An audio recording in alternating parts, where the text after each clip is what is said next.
All right, here we're with Chris from California, professional drummer that grew up playing the drums. How we doing tonight, Chris? Great, really good. Nice weather. Good. So you grew up playing the drums. At what age did you start playing the drums? 11 years old. 11 years old. So what got you interested in playing the drums? Who got you into it? My mom had a boyfriend who, his brother was a record producer for Epic Records, and his son played drums, and I was hung out with his son. So I took him up one day. I always beat him on his drums when I went to school. So when Christmas came around, I asked my mom for one, and that producer guy got me one for like $100, cheap one. Uh-huh. Now, Epic Records, isn't that what, Motley Crue? Yeah, in the beginning they were, yeah. They're an East Coast company. Oh, okay. So they're part of Capitol Records in Hollywood. Oh, okay. They're like a branch of them. So you got into that on the East Coast. So then you moved out to the West Coast and started playing. Yeah, I moved out when I was 14, and I started talking to guys in high school and started playing, jamming around, messing around. And the first band was like, just, the guitarist was handicapped. He had like a real short arm. He was like born like that. Yeah. But he could jam. And after that, he started getting together with guys from school and formed Emerald City. Was that in high school when you got into one of your first bands? How many bands have you been in? I don't know, 3 or 4. Yeah. So you started jamming in high school, huh? Yep, around 10th grade. 10th grade? And by 11th grade, I'd been in Emerald City. So Emerald City. So you guys got to go down to the Sunset Strip and play in some clubs down there? Yep. Played in Gazzari's and played the whiskey ones. Yeah, I remember I roadied for one of your gigs down there. I think it was Gazzari's when you were with Emerald. Was it Emerald City? And with Saber. It was the same band, but different name. Different name. We just got rid of one of the, we axed one of the guitarists. Yeah. Got rid of him, so. You got rid of the guy.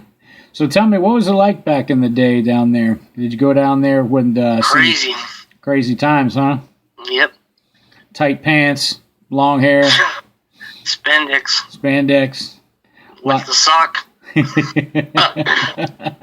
Gotta have the sock, man. Socks on the socks.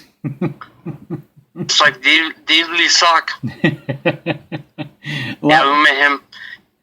At Gazzari's. David Lee Roth, you met him at Gazzari's? Yeah, he was in there. And Bill Gazzari, he was a nice guy. Yeah. Really nice guy. He was every night, every show he was there. Really? He had three-piece pinstripe suit on. No kidding. Like gangster, the old zoo suits. Yeah. With the pinstripes. Was it as crazy as it is when I just watched the movie The Dirt and did an interview with a friend of mine in California? Because we all grew up in the same crazy. It wasn't that crazy? It wasn't that crazy, but it was pretty close. We did a lot crazy. Except I never drank, but so it was more laughable for me. Yeah. You got to watch it sober. Yep. Yeah. And so you grew up and gone all through that without drinking and stuff, being sober, which congratulations, because that must have been not hard on you, but, you got to do it the right way. And yep. And unfortunately, at a young age, you got hit by a drunk driver, didn't you? Yep, 22 years old. 22 years old. I was at the height of my career. We playing parties and, talking like 1,000 people parties. Not small, big bonfire parties, stages outside. Like 1,000 people. Wow. And he was from Mexico, wasn't he? Yep. Was he an illegal? Yeah, they caught him, but they had no witnesses. They took his mugshot and let him go. So then, like an hour later, a bunch of witnesses came forward and looked at his mugshot and said, "That's the guy," but he was gone. Took off. So there we go, America. There you go. There's one case right here that, he is my cousin, by the way.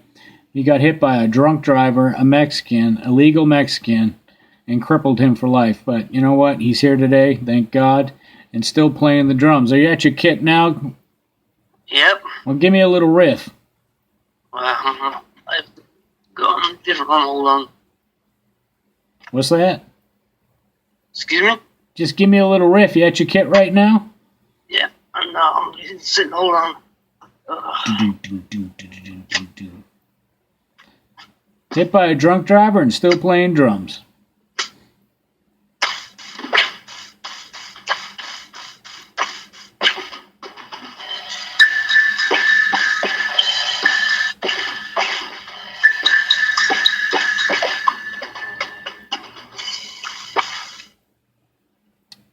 Well, the audio quality is not the best in the world for a recording. That's great. Loud, huh? Yeah, anyway. Well, getting back to the strip and all of that at Gazzari's. Back in the day, all those bands, they really worked hard to get where they were at. And oh yeah. People, you know, we had to pick up girls to sell tickets on the strip. Yeah. And tell them, oh yeah, we'll take you backstage. And, you know, we'll do this and that. But just to sell tickets. Yeah. Then once everything was paid, see, we had the companies gave a big stack of tickets, and if we sold 150, I think it was, and they would pay the rest. So we had to sell 100 tickets in like a week. Yeah. So back then, how hard was it to book gigs and stuff to get into the clubs and stuff? How was it that you got to go to and play Gazzari's and the whiskey and stuff like that? Well, they have this magazine called Bam Magazine. Yeah. It's something on the beginning of the movie. Bam is BAM, and they have inside of that magazine, in the back of the magazine, they have all kinds of midnight productions and stuff. They're all trying to get, and they have the number, and it says call them if you want to feel like promoting bands. So we called them up, and then we had to pay like $500, and they gave us like 100 tickets, and we sell those. The money we make after that is ours. So. Oh, okay. So that's pretty cool. So the 100 tickets we sold those for like $13 a piece, and then we get the rest of the money. But to sell 102 tickets is hard when you're not from Hollywood. Yeah, it's pretty competitive. Did you get to meet a lot of the bands that pretty much made it big and stuff like that? Did you run into any of those guys? Yep, I met a lot of bands. Poison and all kinds of bands. Yeah, Poison, they really worked hard. That was like one of the really hard-working bands. Those guys were like crazy. They were hanging posters everywhere. Yeah, really... they couldn't even make their rent. They'd pick up girls and date them and pay the rent for them. Just like Crew. Yeah. Yeah. Those bands, they worked their butts off to get up to the top.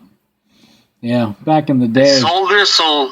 Yeah, sold their soul. That's right. Yep. Those guys went crazy back in the day. But it's amazing how the kids in that generation compared to what it is now. I don't even think there's anything going on at the Strip nowadays. I mean, you're in California. What's going on in Hollywood now? Not much. I saw the bands and stuff, but it's nothing like the scene when I was there. Yeah. What kind of music is getting played down there now? Do you know? Just like more electronic shit, like Herbie. I don't know, like Herbie Hancock. I don't know, like just newer stuff like keyboards, synthesizers, drum machines. Oh, so it's not even real music. No. It's like rap. Yeah. Do they even cruise like what we used to do up and down the Strip and stuff like that anymore? No. So, it's most of them in Seattle now. Oh, so it's kind of gone away. But it's still a lot of people still on Saturday night. Yeah. They saw bands and stuff. It's just not like it was. Everyone did their hair and dressed up and. Yeah. It was like Mardi Gras every night. Yeah. I remember when I was at that age, we used to get in our mini trucks and stuff and put the Rat on or Motley Crue and cruise up the strip, up and down the strip all night. Midnight minis. Yep, and go into the clubs and do all that. But you have an amazing story to tell that you went through and started playing and going through the clubs. Then you had that injury, my God, and still be able to play. Stopped the whole band. Yeah, my God, and thank God you're still here with us today with doing that. And you just told me earlier today that you picked up a drum kit for what, $80? Yeah, it was an old Pearl set on the side of the road. Guys were selling stuff. Yeah. And he wanted $100, but I said, I'll give you $80. And he took it home and stripped it down, repainted it. And you redid it all yourself? Good. Yeah, I put Evan's heads on it. It sounds really good. Yeah. Well, that's pretty cool. So you go ahead and did your own kit. Well, it's just a spirit kit. I play a E.J.W right now. Yeah. So you've got a pretty extensive kit at the house, and you got a backup kit that you made on your own. That's pretty cool. Yep. So who is out of all the drummers that you listened to and played and stuff? Who is your favorite drummer? Well, I've never really had. I've always taken pieces from different people and made my own style. Mm-hmm. I never really hadn't. I always look for showmen, like throw the hands around, fire, and like Tommy Lee. Yeah. So I was at the big stage and right, cage and all that stuff. Right. So who do you respect the most as a drummer? Would you think? So many of them. So respect them. Well, you know what I'm saying. It's like you got Tommy Lee. You've got there's so many drummers out there. Who Tommy Aldridge from Whitesnake. Well, yeah. He was a big influence on me when I was younger. Yeah. Anyway, but yeah, back in the day, there were so many of them. I think Alex Van Halen was one of my big ones. Yeah, Alex was a great guy. I loved his kids. He always had the big kids. Yeah. Anyway, well, it was great talking to you about the back in the day, and wish you luck getting your new kits together. And look forward to talking to you the next time. Okay. All right. Thank you. Yep. Have a great night. All right. Talk to you later. Bye. Peace out.